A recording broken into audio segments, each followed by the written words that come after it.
Historically, no other martial art on the planet shares the track record of success that Jiu-Jitsu has when it comes to real fights against other martial arts. And today, no martial art is growing faster than Jiu-Jitsu. And to many people, the success over generations and today is a mystery. Like, wow, why Jiu-Jitsu? To us, it's perfectly clear. And to help you guys understand why that is, you have to understand the punch power scale. Every punch exists on a scale from 1 to 10. And the difference in those punches determines the difference in effectiveness. So from here, let's just say I'm here, I'm on the bottom of Hidon's guard. If I'm hitting him right here, this is called a level 1 punch. Very minimal damage because only one joint is involved in the actual strike. This is called a level 2 punch because my 2 joints, wrist and elbow, are involved in the strike right here. This is called a level 3 punch, shoulder, wrist, and elbow. So every joint adds to the potential danger of the punch. And then a level 4 punch is if he's sitting up and I have my hips to rotate. Now it's 1, 2, 3, and 4. Boom! I can get some serious damage there. And level 4 with gravity leads to a level 5 punch, which is a serious concern.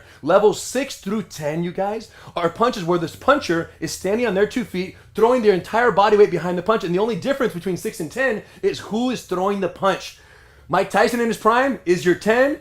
7, 8, 9 are different level strikers standing on their feet, throwing everything they have behind it. So levels 1 through 5 are functions of how many joints are thrown into the punch. Levels 6 through 10 are a function of who's throwing the actual punch. And the reason Jiu-Jitsu reigns supreme is very simple. We position ourselves in the course of the fight at a distance where the person cannot throw anything but little 1s and 2s, while we can deploy our level 10 submissions and render our opponent unconscious like that. So at distances where I can use my most valuable submissions, he cannot use his most valuable strikes. Yeah, this is what happens when you use your whole body as your weapon against my arm. Mm-hmm. And even though there's the body involved in throwing strikes, especially when we're standing. Right. Which, speaking about standing, if we stand up real quick, most martial arts, for example, most striking arts, they put themselves in range to receive 7s, 8s, 6, 7s, 8, 9s, and 10s when they deliver those. So if I want to throw a right hand at Rener, for example,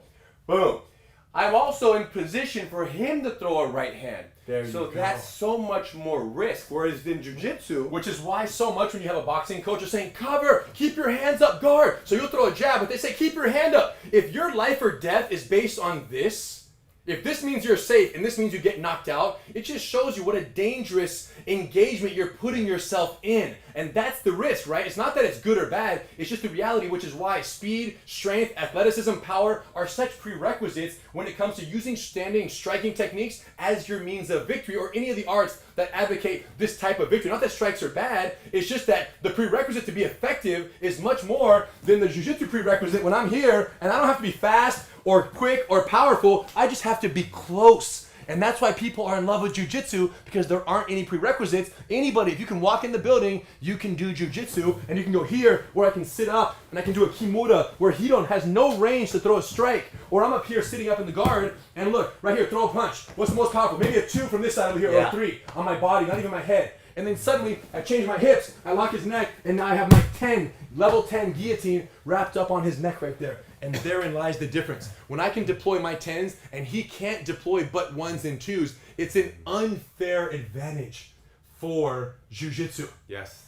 And that's it. So our goal is to close the distance, get a hold of someone, take them to where they can't use their 6, 7, 8, 9s, and 10s, and manipulate around them until we find our perfect submission while they're desperately trying to strike with 1s, 2s, and 3s, burning energy every step of the way while we're shooting sniper opportunities for our submissions. Now, what you're suggesting, what Jiu-Jitsu offers, violates that which most people agree upon when it comes to what it means to fight somebody. That's right. So you see 2 people fighting, for example, the fight goes to the ground, one person knows Jiu-Jitsu. Stand them up. It's not uncommon where someone says, stand up, fight like a man. Yes. You know, what are you doing? Stop hugging him.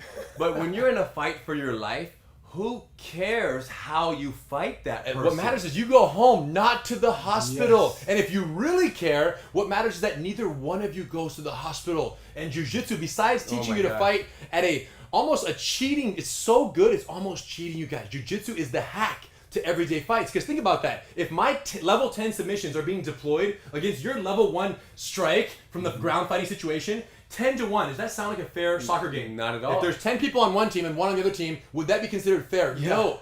That's the reality. And we're doing 10 to 1. Of course. All the time. If someone at a gas station attacks you throwing 7, 8 punches and you just forget all hands, and you just cover and you clinch. And you mount on them and just lay on them. That's not fair. That's not fair. They want you to exchange and throw 8s and 7s with them, but no, you forget that.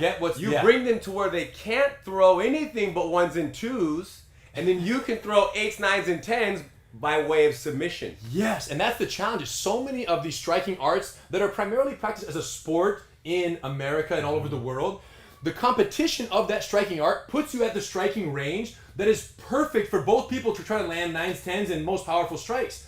And they grab each other, they get separated, whether it's boxing, taekwondo, karate, you can't click, they separate because they want to keep you at that striking range. So the very range that you should be at, they're pushing you away from, so you're building muscle memory, believing that you should never be at that closer range where really that's the safest place to be.